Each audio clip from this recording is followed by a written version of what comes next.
Ako ang may-ari ng kaluluwa nyo. Ako ang may-ari ng sanlibutan ngayon. At sundin ninyo ang lahat ng sinasabi ko sa pamamagitan ng mga salita ng aking Ama. Kung hindi, may kalalagyan kayo. Igagatong ko rin kayo sa kalan ng impyerno.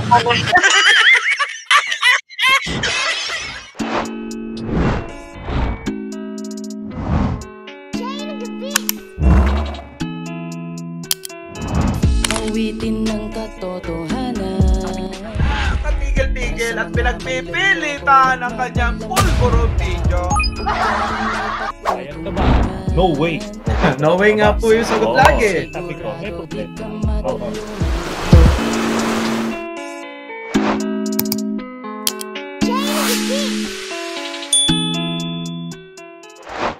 Investigation ng FBI ng Amerika ng wanted poster ni Pastor Apollo Quiboloy ng Simbahang Kingdom of Jesus Christ. Kaugnay ito sa indictment o rekomendasyong kasuhan si Quiboloy ng conspiracy to engage in sex trafficking by force, fraud and coercion, and sex trafficking of children, sex trafficking by force, fraud and coercion, conspiracy at bulk cash smuggling ng isang federal grand jury sa U.S. Court sa Central District ng Santa Ana, California State.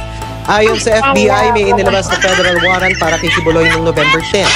Sa abiso ng FBI sa kanilang website, kaugnay ito sa umano'y partisipasyon ni Quiboloy sa anilay labor trafficking scheme sa pamamagitan ng pagdala sa ilang miyembro ng grupo ni Quiboloy sa Amerika gamit ang mga pineking visa para pilitin umano silang humingi ng donasyon para sa isang umano'y peking charity. Sabi ng FBI, napunta raw ang mga donasyon sa pagtustos ng gastos ng simbahan at maluhong pamumuhay ng mga lider nito. Ang mga miyembro raw na makakapag-solicit para sa simbahan ipinapasok sa mga huwad na kasal o ikinukuha ng mga peking student visa para patuloy na manatili sa Amerika at makahingi ng donasyon. Sabi rin ng FBI, may mga babae raw na nirecruit para maging personal assistant si Quiboloy para maghanda ng pagkain, maglinis ng bahay nito, magmasahe at makipagsiping umano kay Quiboloy.